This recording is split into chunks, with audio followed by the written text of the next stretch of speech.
بسم اللہ الحمدللہ والصلاة والسلام علی رسول اللہ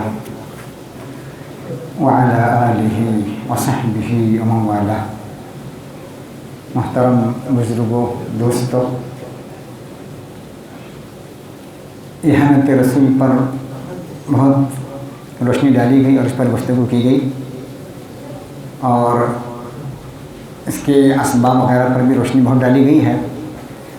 میں یہاں کچھ چیزوں کی طرف اشارہ کرنا چاہتا ہوں۔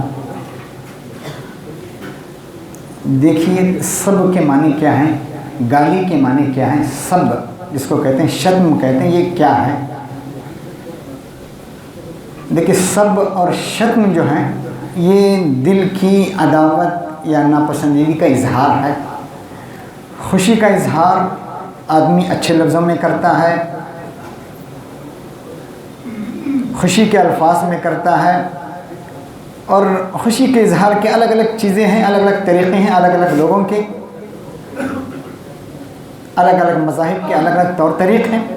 تو خوشی کا اظہار اچھے الفاظ میں ہوتا ہے، محبت برے الفاظ میں ہوتا ہے، اور نفرت کا اظہار، ناپسندیدگی کا اظہار، عداوت اور دشمنی کا اظہار آدمی کبھی گالی گلوچ کے ذریعے سے کرتا ہے، کبھی مار پیٹ تک کی نوبت آ جاتی ہے، ہاتھ اٹھانے تک کی نوبت آ جاتی ہے، پھر تلوار اور گولیاں تک چلنے لگتی ہیں۔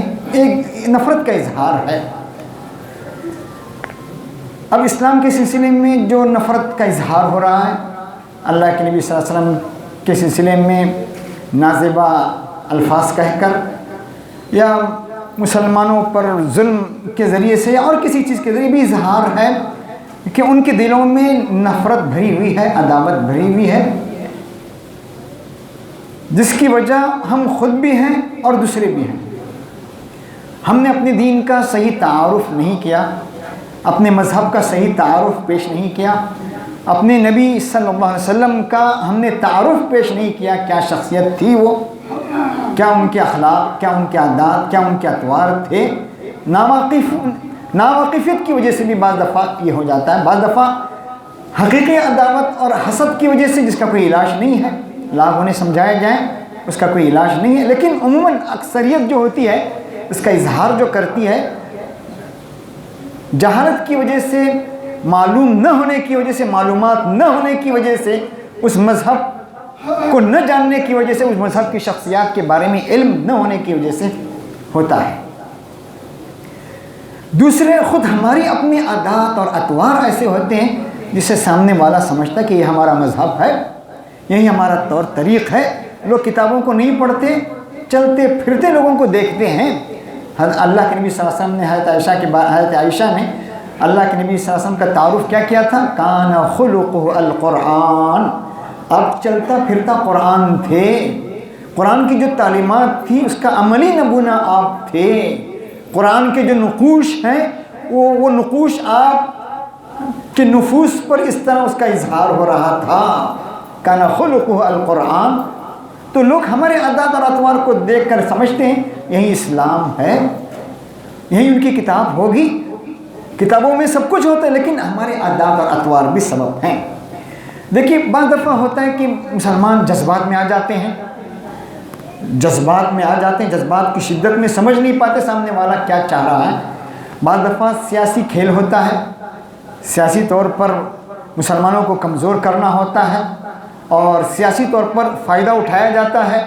یہ مسلمانوں کا احساس بہت کم جاتا ہے اس کی طرف، غصے میں آ کر آدمی کیا کچھ کہہ دیتا ہے۔ اسی لیے کہتے ہیں غصے میں قاضی کو فیصلہ کرنے سے بھی روکا گیا، غصے کی حالت میں قاضی کو فیصلہ کرنے سے روکا گیا۔ پتہ نہیں کیا سے، سمجھیے، شریعت کا ماہر، شریعت شناس، نباز شریعت، رمز شریعت، شریعت کو جو پی چکا ہے کتاب اللہ اور کتاب الرسول کو، اس کو کہا جا رہا ہے غصے کی حالت میں فیصلہ نہ کریں۔ تو عوام کالانعام یا ہم جیسے لوگوں کا کیا حال ہے؟ تو معلوم ہوا کہ آدمی بعض دفعہ جذبات کی رو میں بہہ جاتا ہے، سمجھ نہیں۔ اسی لیے غصے کی حالت میں کہتے ہیں، غصے کی حالت میں انسان کچھ نہ بولے۔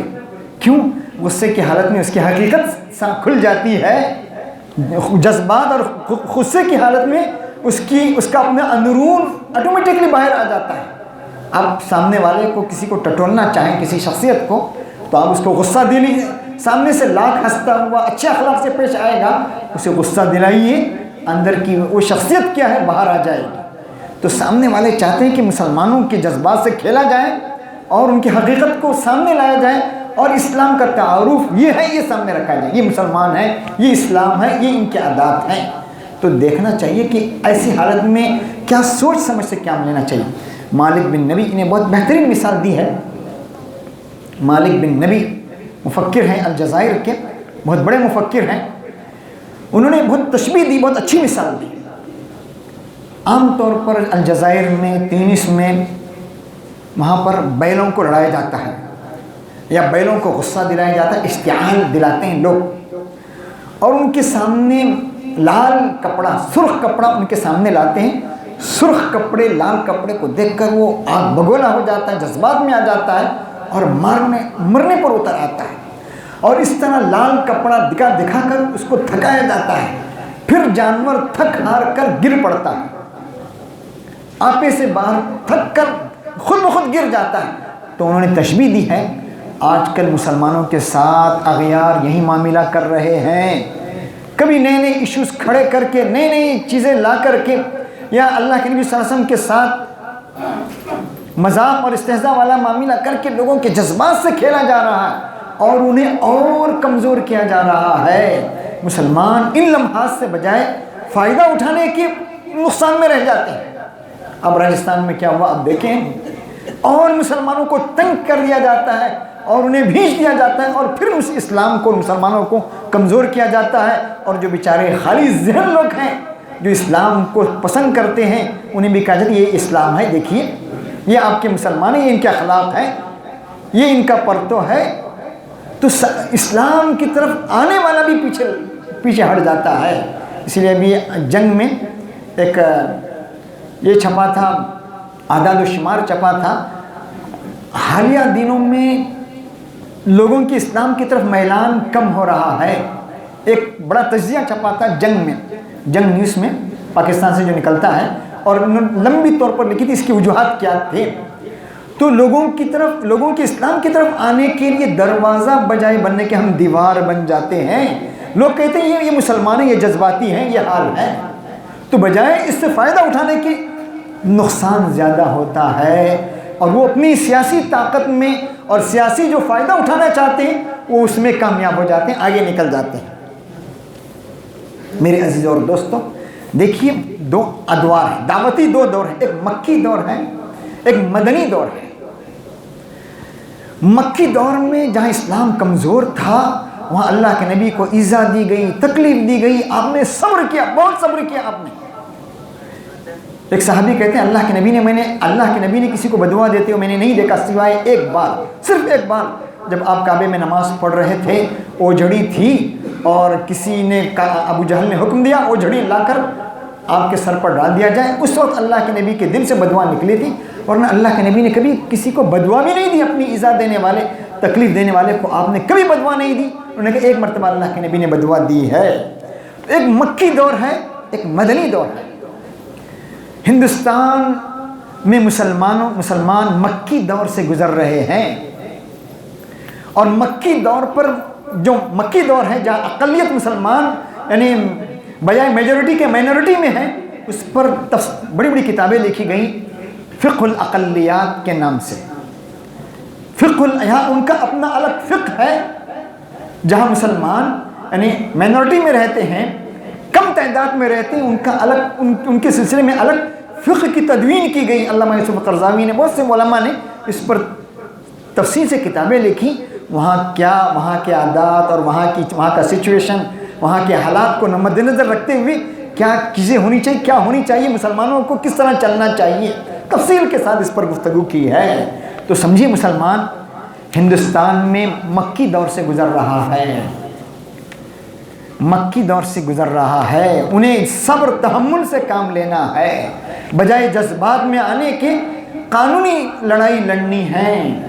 اپنے جذبات اور اظہار میمورنڈم کے ذریعے سے اچھے طور طریقے کے ذریعے سے قانونی لڑائی لڑنی چاہیے، بجائے جذبات میں آ کر مرنے پر اتر آئیں، تو پھر اس سے بجائے اسلام کو فائدہ ہونے کے نقصان ہوگا۔